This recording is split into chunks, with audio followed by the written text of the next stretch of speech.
Okay, merong na namang maging problema 'tong si Attorney Harry Roque.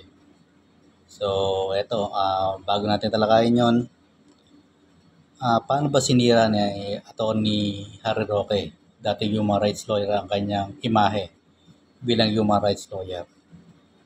Talakayin po natin 'yan ng medyo pasadalan natin. Si Attorney Harry Roque, humanga ako diyan nung nasa legal profession pa siya at marami siyang hinahawakang kaso rin siyempre. At si Jennifer Laude, yung transgender na miyembro ng LGBTQ plus ba yun? O yun, basta bading yun na napatay sa supig na isang American US Marine.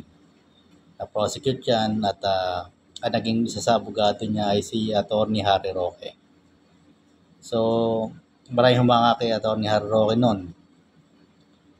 At saka, nadismaya rin si Attorney Harry Roque dahil binigyan ng amnesty ni dating Pangulong Duterte itong US Marine na convicted sa kasong yun. Namatay yung miyembro ng LGBTQ plus na yun, si Jennifer Laude. Correct me pa wrong, pakitama lang ako. Alam ko Jennifer Laude yun eh. Ang nangyari kasi noon, nakala ng US Marine babae yung kanyang kasama, yung pala transgender. Hindi ko alam kung transgender o mukhang babae lang. Kaya nadismaya yung US Marine, chinoke niya. Yung kung nanonood ka ng mixed martial arts, kung nag-aaral ka ng Brazilian Jiu-Jitsu, yung sinakal na ganyan. Tapos iniwan niya sa banyo na nakasubsob. Nadiscover naman ito ng hotel staff yung mga araw na yun. So doon nagsimula yung kaso ng US Marine na yun. So meron pang si Jennifer Laude, alam ko meron pa siyang karelasyon na German na pumunta pa sa Pilipinas sa pagkakatanda ko, if my memory is correct.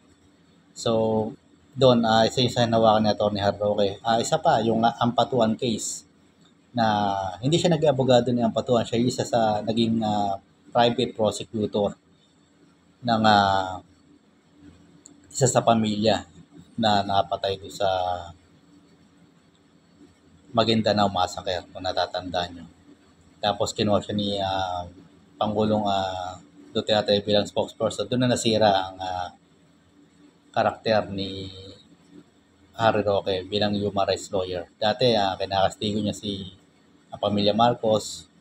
Yung debate, senatorial debate, kung natatandaan nyo, ay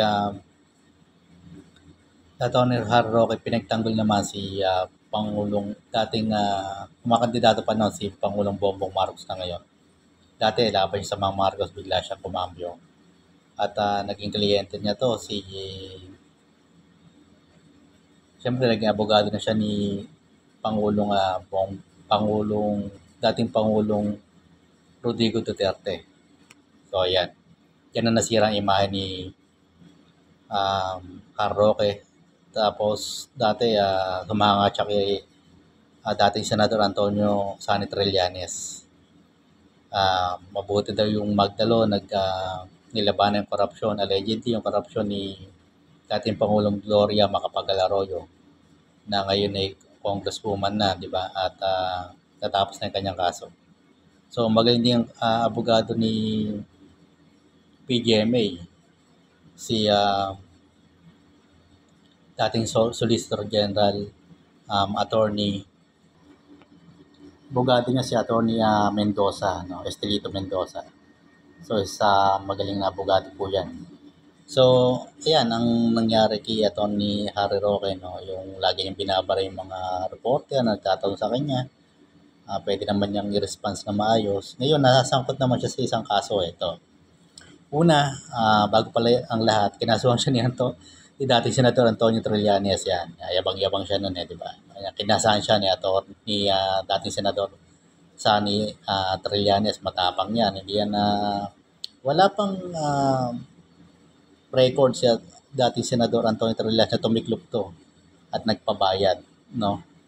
Ayan, kinasahan siya ng cyber libel, saka si Banat Bay, saka ibang vlogger na kasama ni Banat Bay. Hindi ko alam kung Banateros ata yun. Yan. Ngayon, may problema na naman tong si Attorney Harry Roque. So, tumatagal. Pero bago yon, merong yung PA niya, yung lalaki, di ba, na pag ginalaan siyang, siguro iniisip ng mga netizen na binabae si Attorney Harry Roque o bakla. Hindi natin alam yan. Yun ang nakikita ko sa comment section. Pero, etong problema na naman ni dating spokesperson, Attorney Harry Roque, ay yung pagkakasangkot niya na isa raw siya sa nag-facilitate ng illegal pogo dito sa Pilipinas. So, ito yung sa Senate hearing, no? Kung mapapanood nyo. So, malaking sakit din ang ulo to kay Attorney Harry Roque kung paano niya lulusutan to. Pero cyber level pa lang, mukhang mahihirapan na tong si dating spokesperson na Attorney Harry Roque. Ang problema lang kasi sa kanya, kung abogado siya, magpaka-abogado na lang. Hindi yung nagloloko pa niya yung mga naipaglokohan pa niya, naipagyabangan pa siya kapag in-interview siya ng reporter. Paborito niya buskahin si rapper reporter Ranada. Nakalimutan ang first name ba si Ranada, yun ang lagi niyang paborito mabuskahin. So ayan, problema na Attorney Harry Roque, sabit na naman siya. So, hindi naman natin siya sinasabing guilty kasi patutunayan pa sa hukuman yan. So, eto magiging problema na Attorney Harry Roque na naman. Lumampas siya sa pagiging abogado eh. Nagyabang-yabang pa siya. Pag gano'n, tahimik ka lang parang si Estelito Mendoza, di ba? Kahit sino naging kliyente noon, kahit ayaw ng tao, humahanga kay Attorney Estelito Mendoza kasi hanggang doon legal aspect lang siya. Hindi siya nagyayabang. So, ayan, ang magiging problema ni Attorney Harry Roque ngayon, sinasabi siya sa Pogo. Marami pang kakalkalin ang PAOK sa kanya. Presidential Anti-Organized Crime Commission. Marami pang kakalkalin yan sa kanya. So, eto, siguro, iniimbestigan na siya ni dating Senador Antonio Sani Trillanes, magkakaproblema siya dyan, sakasakali. Pag nandito lang po yung vlog, maulan na araw, maraming salamat po.